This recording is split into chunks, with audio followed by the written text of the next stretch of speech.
No offense po ha, hindi naman to ibig sabihin na patigil natin, wag nyong gawin to, wag nyong gawin yan, masama na kayo, hindi na kayo maliligtas. Hindi ho yung point ng pinagsasabi at context natin dito. Yung pakailangan natin dito is kung meron bang supporting verse o Bible verse, kasi bilang Christian, we are talking here sa mga bagay-bagay and a Christian at lalong-lalo na sa aming faith na perspective. Kumbaga dagdag kaalaman lang to. Kung ayaw mong tanggapin, walang problema ho, basta gusto lang namin i-present. When it comes to Halloween kasi, in which na magkakaroon na naman ng celebration yan ngayon, kung titingnan mo yung paligid, yung reality, hindi naman kasi yung intention ng dating gusto na ilagay sa Christian yung pag-celebrate niyan. Hindi naman kasi ganun yung reality nun ngayon di ba?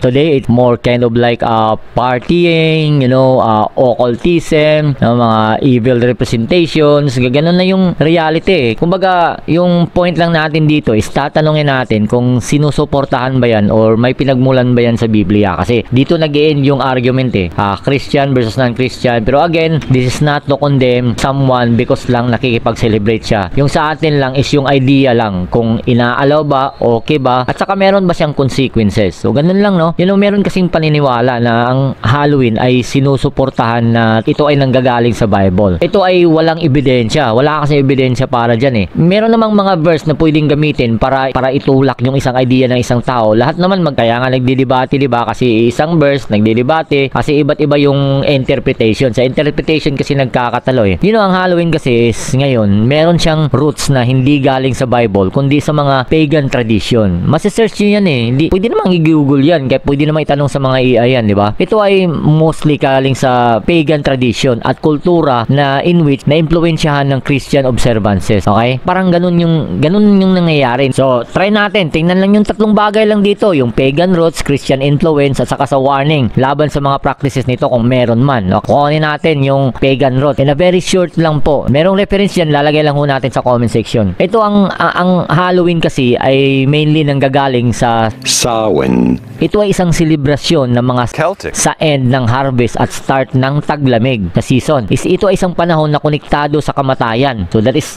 tradition, that is practices, that is their belief. Sa paniniwala kasi nila, ang boundary sa pagitan ng buhay at patay ay manipis. So kumbaga parang mundo ng buhay at saka mundo ng mga patay. Meron lang mga konting nagiging barrier niyan. Kaya posibleng makausap ang mga espiritu. That's base kay Newton. Yung idea ng pakikipag-ugnayan o pagpapasaya sa mga espiritu in which na merong different way of observing dyan. Makikita mo yan kahit i-type mo sa YouTube na ways in which they celebrate Day of the Dead, yung mga ganon. Ito ay madalas. At take note, base pa lang dyan sa sinabi natin, makikita na natin yung origin. Ito ay walang base talaga sa Bible. Instead, yung Bible mismo nagbigay ng babala tungkol sa ganitong mga practices. Diba? Ngayon, paano siya nagkakaroon ng connection sa Christian? Kasi yun yung claim ng iba na that is purely Christian, that is purely biblical, in which na emotional kasi yung pagbibigay natin ng halaga dyan dahil nga namatay yung mahal natin sa buhay, parang hindi natin matanggap. It's one form of self-denial siguro, may psychological na attachment, kaya nagkakaroon ng ganyang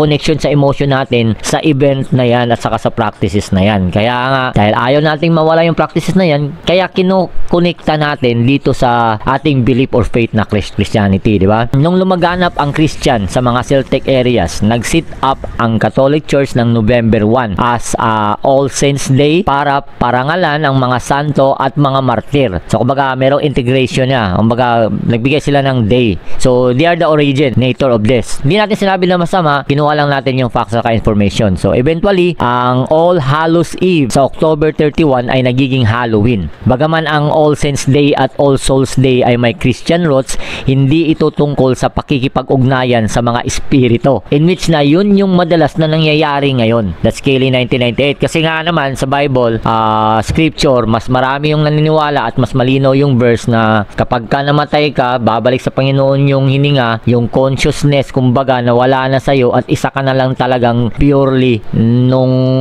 ginawa ng Panginoon from soul na wala pang buhay. And that is sa soul. Diba? Nung hininga na niya sa Genesis, nagiging living soul na. May separate tayo na pag-aaral dyan, may series tayo na gagawin dyan tungkol sa mga bagay na yan at mga scholarly article yung gagamitin natin. Na ngayon ang tanong, ano naman ngayon? nakaka-apekto ba to sa faith ko? Nakaka-apekto ba? May warning ba tungkol dito? Kasi matatawag natin na ito ay isang occult practices. Na ngayon, so tingnan natin ha. Actually, kung titingnan mo, maraming verses sa Bible ang nagbabawal or nagko-condemn, sabihin natin, sa mga practices na kadalasang konektado sa Halloween. Kumbaga yung concept, yung idea, lalo na yung communication of the dead, tulad ng pakikipag-ugnayan sa mga patay, witchcraft at occult, in which na yun na yung parang nagiging reality ngayon. Yung iba nga, more on party at saka drunkenness na. Yan pa lang, wala na. Diba? So, dalawa lang yung example natin dito siguro na maibigay. Titingnan natin yung relationship ng Halloween sa Bible teaching. So, Leviticus 19:31. Leviticus 19:31. Sabi dito, huwag kayong lalapit sa mga mangkukulam or espiritista. Huwag, in which na marami na ngayon is mostly associated na sa ganyang mga activities. Huwag ninyo silang hanapin para hindi kayo marumi sa kanilang ginagawa. Okay? So, hindi na natin interpret. Malinaw na merong warning.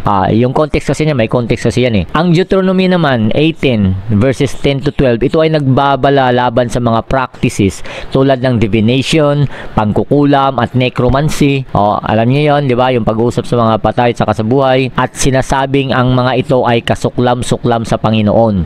Yung term na ginamit diyan sa verse na yan is, sa mga verses na ganyan, is abomination. So, itong dalawang verse na lang to yung kukunin natin. Dito pinapakita ng mga verses ng Bible ay may consistent ito na position laban sa occult na practices or spiritual darkness. Kahit sabihin man natin na para sa mga souls, martyr at mga saints yan, hindi yun yung reality, at alam natin na ang patay ay hindi na natin nakako-communicate. Alam natin yan, maraming verse na mabigat. Yung mga figurative kasi, iba kasi yun, may kahulugan yun eh, di ba? So ano naman yung relationship ng Halloween na yan sa Bible teachings? Habang ang Halloween ay isang mahalagang cultural event para sa marami, take note, mahalagang cultural event, ang tradisyon na ito ay hindi galing sa Bible. So hindi natin sinabi na masama kayo, hindi kayo maliligtas, hindi ganun yung context natin. Yung kinuha lang natin is yung facts at saka sagot sa tanong na kung ito ay may biblical na foundation ba at yung Biblia ba yung nagsasabi o nagtuturo nito. Yan lang yung point natin dito Kailangan magiging tayo sa context saka sa kumbaga scope of limitation, no? At ito ay hindi rin ini-endorse ng Bible ang custom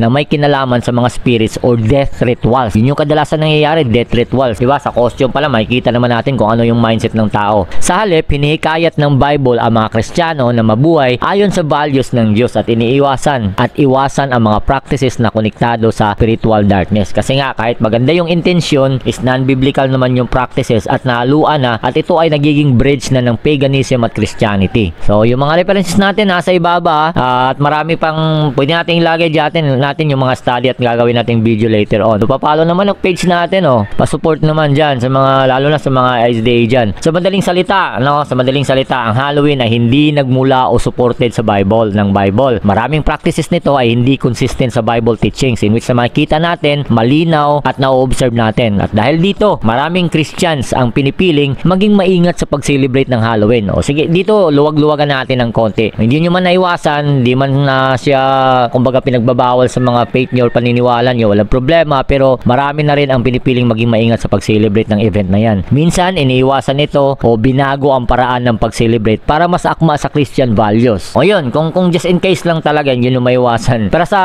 akin kasi, yung naiintindihan ko, base din sa may mga scholars din tayo pinagbabasihan, di lang naman dun sa mga nagsasalita na kahit sino-sino. Mga scholars, mga study, mga papers, mga dissertations, scholarly articles. Mas malinaw kasi na yung patay, kahit sa Genesis man lang, di ba? Nandun kasi yung formula ng buhay. Kahit dun lang malalaman natin na pagpatay na yung tao, mag-aantay na lang yan sa second coming ni Jesus Christ, di ba? Yung mga sa kanya, may mga verse yan pero sa different study, abangan nyo lang or papalo ng page natin, meron tayong tumatalakay dyan na hindi videos, no, kundi mga studies. Bible study guys, nasa ibaba po. Maraming salamat, shoutout sa inyong lahat. Maraming salamat sa pakikinig. Thank you very much. Just enjoy your life, man, and let's pray to God that we will become obedient to His teachings. No matter how hard it is, Jesus Christ promised us that He will give us the power to overcome sin. Shoutout, God bless everyone. Thank you very much for watching.